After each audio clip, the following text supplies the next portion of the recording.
This is Christine A. Smith, founder of the Pre-Act Your Age Journal and host of the Aging Better Network, a website of resources for actively retired individuals. My guest on this podcast will introduce their own product or service in just a few minutes.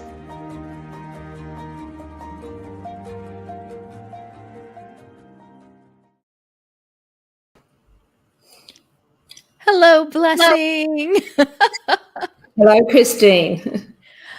Wow. Of course, I'm thinking about seasons because our daffodils just started coming up. It's as if you walk outside and there's nothing, things are pretty bleak, and then suddenly you're seeing some colors, bright colors in the fog or the rain or what have you.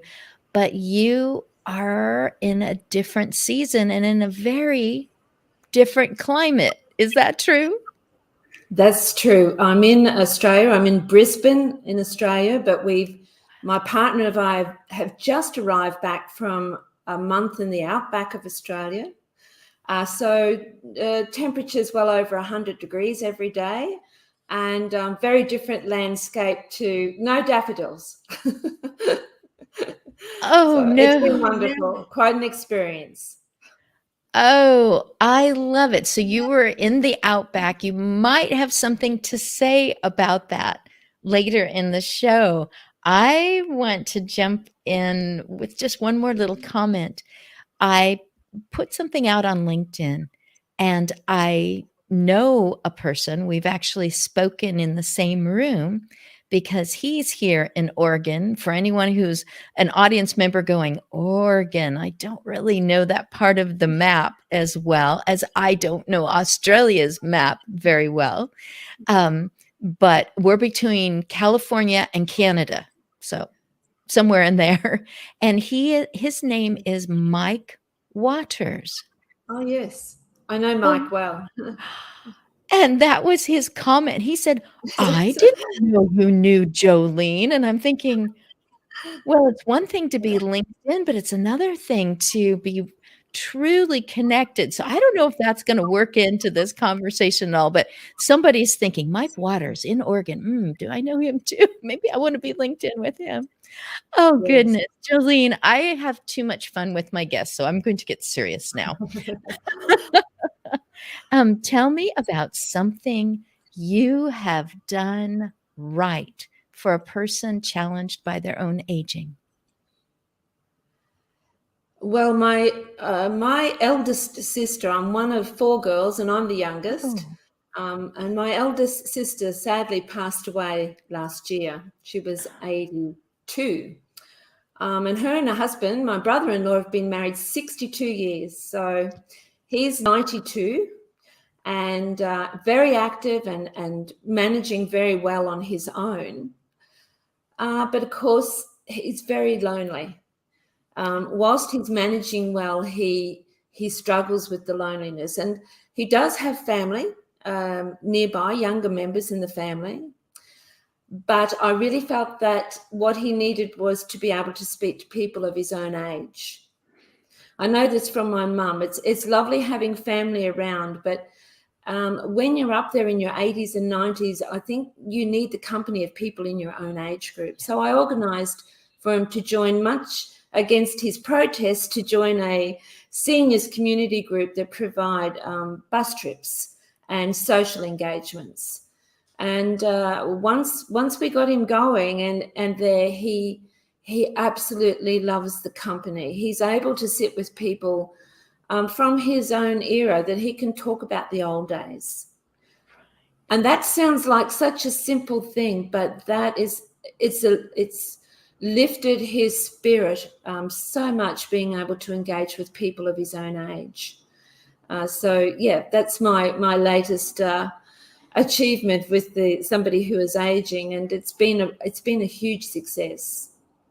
Oh, and that applies to every age. Somebody has a big wall in front of them and they can't see over the wall. And here you are, you are just as impacted, but not in a daily way in which he is impacted, and you're just going, I can see what's on the other side of this wall. I just give it a try. And he did. And I'm so glad that you were successful for his sake. I'm sure people listening to this will be able to empathize, but it's sometimes difficult to get people as they're aging to stepping out of their comfort zone, really, to socialize when he was not used to having to do that. So it's difficult to get them along, but it's well worth being persistent because the end result has been wonderful. I'm glad that at the end of this, we're going to have you list your connections, and they will also be in the show notes on the website, Aging Better Network. And so that people who are like, how'd you do it? What helped, I'm really glad, because some people are thinking that's exactly what I'm trying to do for someone. So the next part, I always ask my guests how they felt as they faced an aging crisis for which they were unprepared. I think I love to hear these stories from other people, because I'm sure you hear a lot as well. And there are so many stories where people are unprepared. There's not that many stories where people are prepared for everything they might be presented with. So in my case, it was my mum. My mum was, the rock in my life. She was the giver of all wisdom and advice. And she, at age 81, was diagnosed with melancholic depression.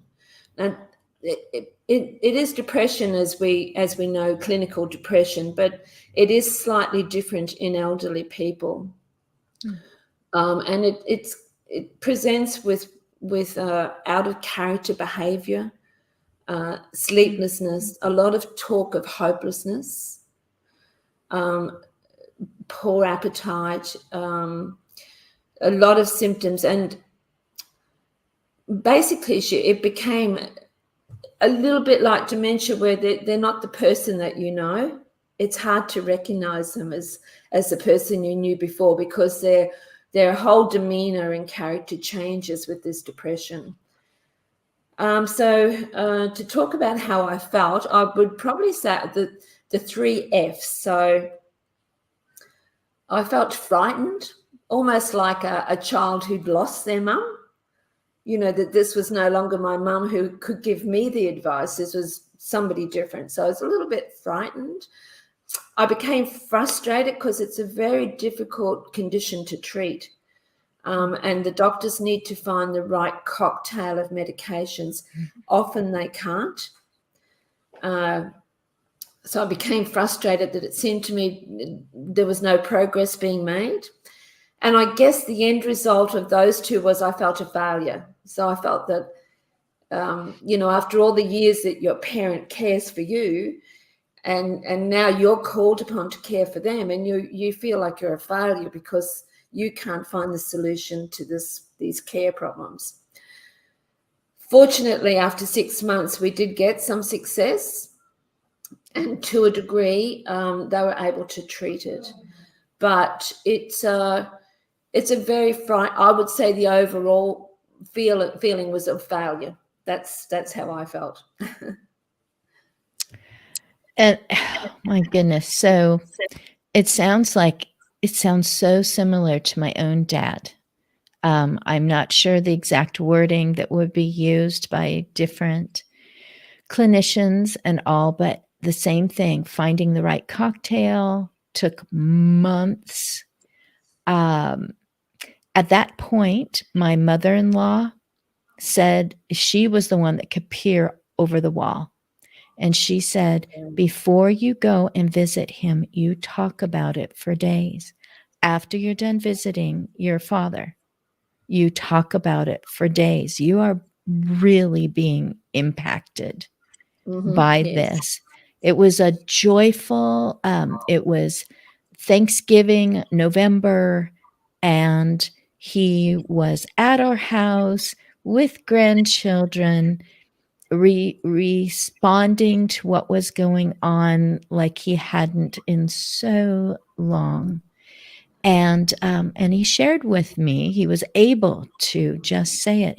He just goes, I'm not like I was, but I feel like I don't have any feelings. And that's just awful because you're thinking, I'm touching you, I'm with you, you're, and again, the parent who, so much was provided for me, just life, just enjoyable life happenings. And I can't just help this person to just feel something, just feel, like it's good to be here today. It's heartbreaking. I can relate to the failure.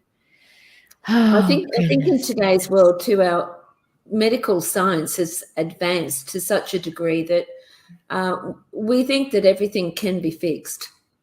We expect everything to be fixed quickly, and right. And when it can't be, that's where the frustration comes. So, but it is. I was totally unprepared. I think you think as your parents aging, they're all going to be physical ailments, and you can help with the physical ailments, but not. I wasn't expecting an emotional, psychological problem that we would have to deal with so much. So, yes. I agree with that. It isn't something that you'd want to dwell on, and No. want you would want some resources. You just, like, "Hey, give me something, just tell me that we're trying, but to Absolutely. be fully prepared and how you felt. You described those so well. At this point, I'm going to turn the corner and say, any question that you have for me, anywhere near the topic of aging, carte blanche, just go for it right now. Well, Christine, what I was going to ask you is, at what stage of the aging process do you think people should start recording stories from their life journey? Ooh, I like the way you worded that. What stage of the aging process? So that kind of gives me a little more, instead of saying, when they're 55, it's like, what stage of the aging process? Because there's the recording of stories assumes that someone is going to want to hear that or read that or know about that. So it's about relationships, and maybe even relationships that aren't even formed yet because maybe that grandchild isn't born yet, or what have you. So, wow, I get to think, it's a privilege. I get to think about that one, but let's take just a moment and go to break.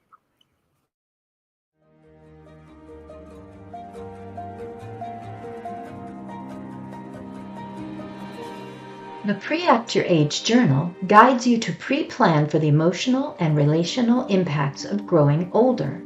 Practice navigating one aspect of aging at a time with Pre-Act Your Age. While your mind is clear, your emotions are calm, and your relationships are deep.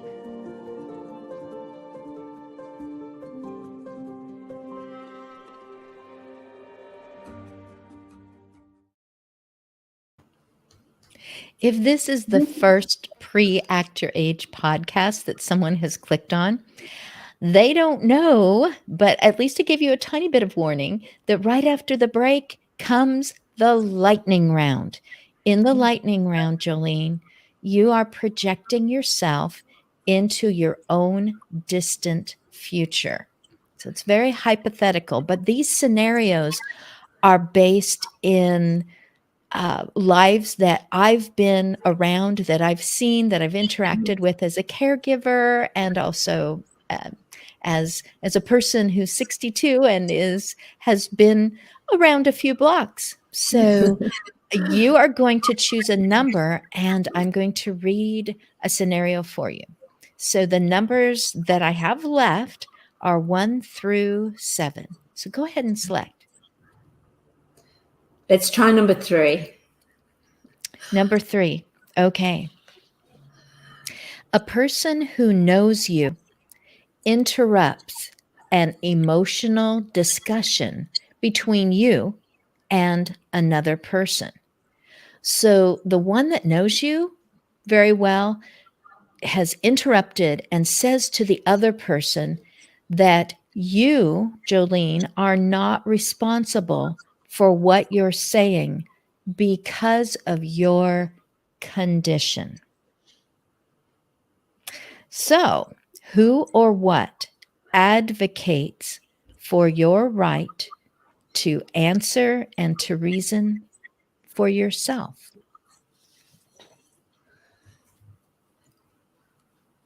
Well,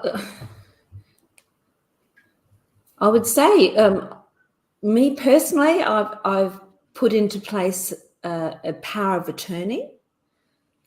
I have 5 adult sons, so I've put into place a power of attorney, and sat down with them, and we've discussed in depth what we call future aging plan, of exactly what I would want in place. So if it, I was being assessed as not being competent to make my own decisions, I have that legal document in place where my oldest son would speak on my behalf. Given that we advocate on our website for this to be in place, and oh gosh, Christine, this is so timely, because last night on Australian television we had a very important program talking about the fact that a lot of people don't have anything in place for someone to speak on their behalf if they are assessed as being mentally unable to make decisions. And there is a lot of issues involved. It gets passed to a public trustee. I'm not sure what you would call that in your country, but basically a government organisation that will take charge of your affairs, both medical and financial. And there is a lot of problems with that system. Yes. Yes. So yes, that would be my answer, is that my sons are very aware and have the legal paperwork to speak on my behalf. Wow. I thought, oh, I haven't read that one in quite a while since I wrote it. I thought, who thinks about this ahead of time? Well, you can. There are ways, there are templates for going through this, and it isn't just advanced directives, and it isn't just funeral planning. There are so many fail safes that have been created that people just don't think about or even know that they're supposed to ask about it until maybe they see someone else going through it, and there's the shaking of the head and what could have been done, sort of a thing. So we have gone so in depth. It is entirely up to you if you would like to go on or if you would like to select another scenario. What do you feel like? Oh, let's give it another go. We'll see. I'm learning so much. I love this. So number 1, we'll try. Oh, I knew you would do that. Almost no one says, sure, number 1. Good for you. Okay. You did not show up for your usual gathering with friends. 3 hours have gone by and you're not answering your phone.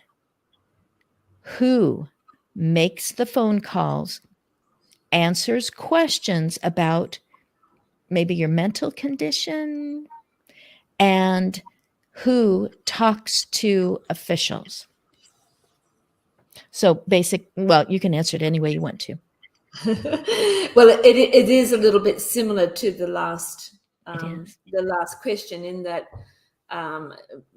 my sons would take charge, but having not turned up, and I am a very social butterfly, and I do love my phone. So I think that if I was showing signs of not turning up, I have a close circle of girlfriends who would be very quick to see why my behavior was changing.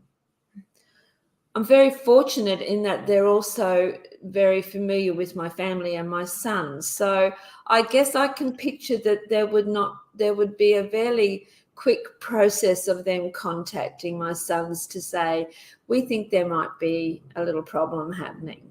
So I feel fairly confident in my network, which is what I think I'm blessed to have that network. There's so many people that they don't have that fail safe, that if there's something happening with them, their health physically or mentally, there's nobody to notice. And it can take a while before that comes to someone's attention. So yes, I'm feeling blessed that I would be well cared for. And they know that I expect that. That I agree that that's a blessing to have friends and to have kids that care about you. I also hear that you are being intentional. Information has been shared. Phone numbers are known, names, who to contact, who doesn't, maybe would be a dead end of a person going, I don't know where she is. This, no big deal, we'll just see maybe tonight, and someone else going, no, this is concerning, so there's paperwork like power of attorney that you've talked about, and there's people, and you've interconnected them. You haven't played the game of, I don't want that part of my life to interfere with this part of my life. You're like, that's everybody be out there. And I'm going to just go out there on a guess and think that you probably yourself have said to others, maybe I should have that phone number, or, you've been having reactions to medications, just recently. It's like, should I have someone's phone number in case, you get on the phone and you sound garbly? Is there somebody that I should, get a hold of for your sake? I went out on a limb on that one, but you seem like a very prepared, intentional person. So. And I do hear that a lot when I'm out in community groups talking to people. It's that, I find most people, we all have difficulty facing the fact that we are going to age and eventually die.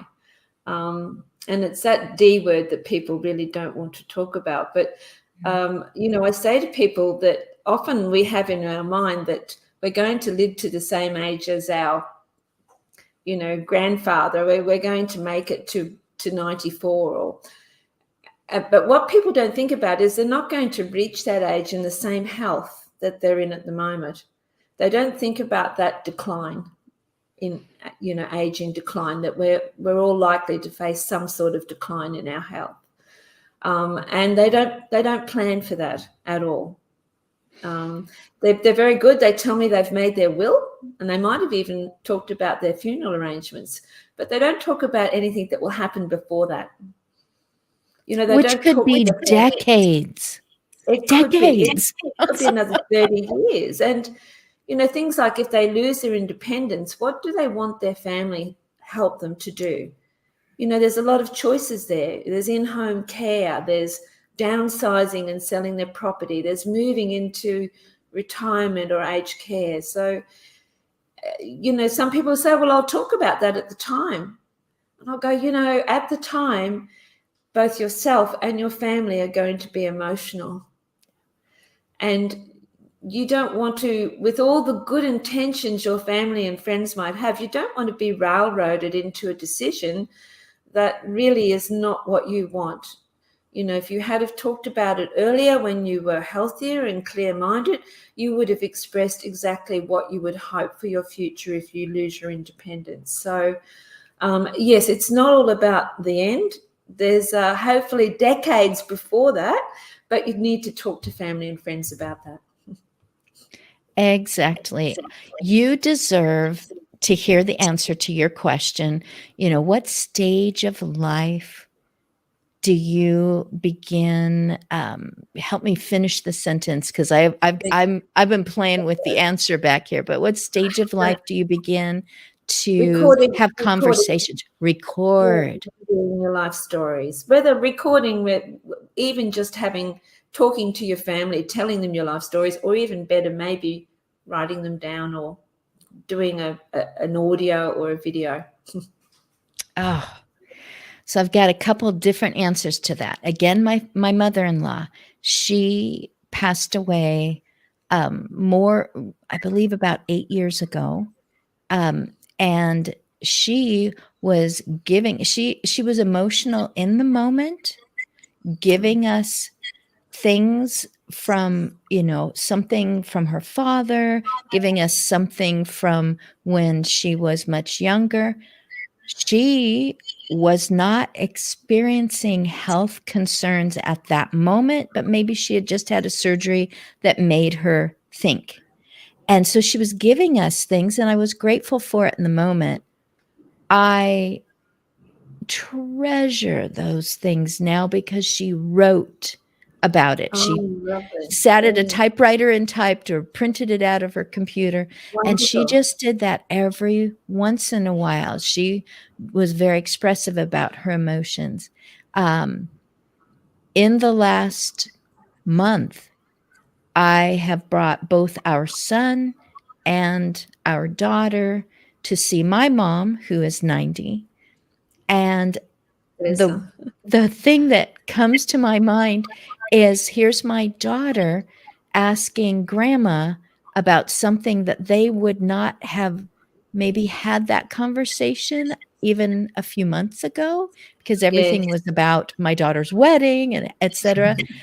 And seeing my mother lean forward and say, you can ask me about those things and anything else. And they were talking about, things that are particular to my daughter, same with my son, and just, having that conversation with some people. Maybe the aging person needs to pull it out of them. And in that situation, I think my daughter was the one that was pulling out of my mom. What was it really like? How did it affect you when this political thing happened? And it was, oh, yay. So the stage of life is start, take small steps, do a little bit. Don't feel like you're handed something this thick and that you need to get all the way through it. Oh, this is going to be so awkward and weird, and they're not going to want to do it, and I'm not going to want to do it. Take little moments and make it something that afterwards you think, boy, I'm so glad I did that. And then the next time, both people are like, can we just do one, maybe two of those? And this is my segue into you telling how your endeavors are blessing people around the world. And make sure that you let us know how we can contact you, because our listeners and our viewers are going to be going, how do I get a hold of her? I know she's on the other side of the earth, but, or I'm right in her neighborhood. Finally, someone from Australia is on this podcast. So, yes, please tell us all about yourself, Jolene Hill. Christine, it's amazing. You pinpointed exactly the basis of how I started with conversation starter cards. And the reason for that was because professionally, I was a funeral director. So I've sat with hundreds of families at an emotional time. And I knew from chatting, when I had to ask questions about a eulogy, simple questions like, what was your dad's first job? I'd get 3 different answers from 3 different adult children. And they'd go, I didn't know you worked at the bakery, you know. And I realized that often adult children often don't know a lot about their parents' or grandparents' early life.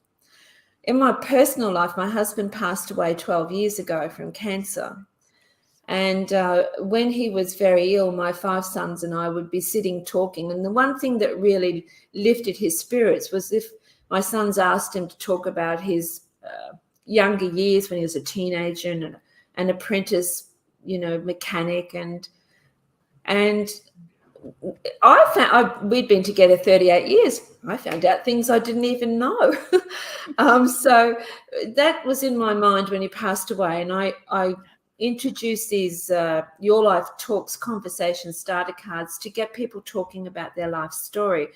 But you pinpointed why the cards are important, because I think a lot of us procrastinate about we should write down or do something about recording a bit about our life, but it seems too difficult. People think in terms of time frames, and they say, oh, look, I don't have a good memory for dates and years and that. And I go, you know, it's really not about that. It's exactly what you described, Christine. It's just getting people to talk about. Our cards just introduce one open-ended question. And it's often that question will lead to 6 different stories.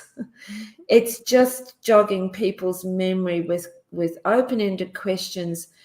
And as you said, once they start, they realize that their life story is not a timeline. It's about all the events and all the important milestones and the stories that go with them. So you covered that for me. We designed the cards. They've been extremely popular. We sell many in Canada, your country, UK, particularly in the community groups, aged care settings, etc. We had a lot of people asking us after a few years, why wouldn't we design an app? And we were like, well, really, we like the idea of the cards. We call them talking sticks. Have you been in meetings where they try to control the meeting and you can only talk, you only have permission to speak when you get the talking stick? Well, I've seen that. The cards are a little bit, you hand people a card and they've now, you know, they've got that and it's got a question and they've got permission to talk about that story now. And so we said, oh, we don't know about an app. We like the one-on-one or the group card things. But we thought, well, different courses for different horses. And it's very much an instant world now where some people want to do things instantly. So we designed an app, which is basically our cards in an app. And at the moment, you can download it for free and the cards flip over. People can actually talk and it will be talk to text and it will save those answers on your phone in text. You don't even have to key it in if you don't want to. It will convert your conversation into text. And in the next week or so, we'll be adding the second version where people will be able to then get all of those answers back in a lovely e-booklet that they can keep, either save it online or they can print it out, whatever they want to do. And that's coming in the next 1 or 2 weeks. So we went with the app and that's proved to be extremely popular. A lot of people in aged care, etc., use the app with our cards. They also like the physical cards to play with. So yes, they're the two. I've got a network of about 30 speakers in Australia and New Zealand. We go out to community groups. We talk about a lot of the things we've been talking about today. We make it fun. We give out the cards. We get people to get up and tell a story from their life. They're always very shy at first, and after the first 1 or 2, it's everybody in the community group wants to put their hand up and tell us a story about their life. So it's just that it's the icebreaker. You know, recording your life story doesn't have to be War and Peace. It doesn't have to be this big. It's just getting some of those there for future generations. So I might also add that our cards, we also have a second set of cards called Your Life Wishes, which is a different conversation It's talking about what we've also been talking about, people's future aging plan. And what we discovered was that if people talk about their life story, which they enjoy, they often talk about what was important to them during their life and their principles. And that's a natural segue into talking about what they want in their future. So the two of them fit together really well, the two conversations. That is exactly, we're just going back and forth. It was exactly, I knew there were two sets, and I'm like, I don't know how to describe why are there? Yes. So I point behind myself the things coming up to this point, and then looking To the that future. direction. So reflecting on your life and letting it lead into it's a soft approach to starting that conversation about mum, dad, grandma. What do you think you would like in your future? So it's a soft approach. Oh, something that anyone can handle. Absolutely. And I like that. I like the talking sticks thing because my propensity to dominate conversations is so aggravating for everyone. And so if they get the card, then I might learn something instead of just talking about it. So I really like that. I think, well, of course, in the show notes will be all the different ways to get a hold of you. But I think the 3 words to remember is your life talks. Talk. That's right. .com. It's very simple to find. Yes. Yourlifetalks.com. It's like empowering that person. Hey, your life can speak for itself. You can do this. You can, ask somebody about something, and even to give them the power to, go ahead and select one of these cards. If you don't like it, put it back and get a different one. Okay, let's talk about that one.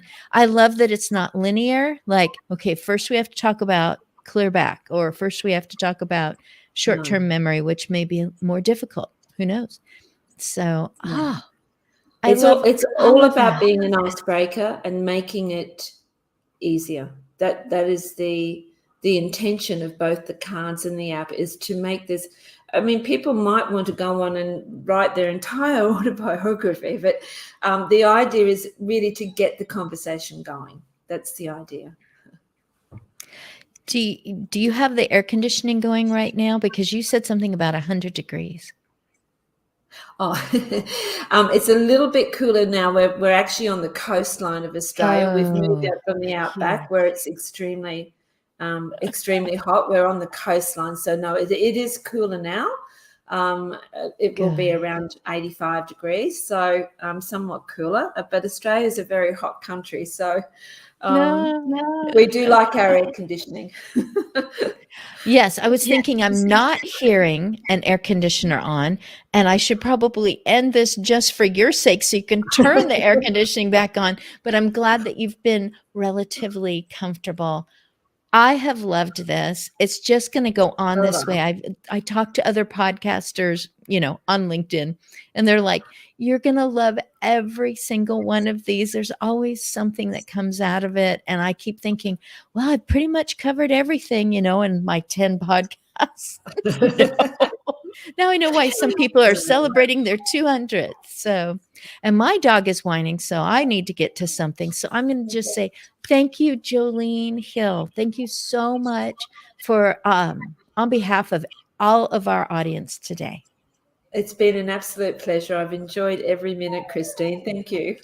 Thank you.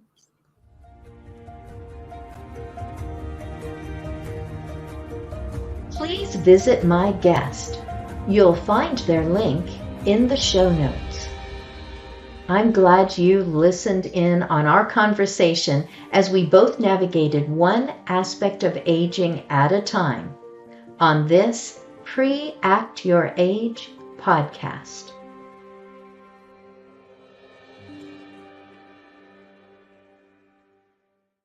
All of the ideas and thoughts expressed on any Pre-Act Your Age podcast are candid conversations and opinions. For medical, financial, or legal advice, Consult a professional.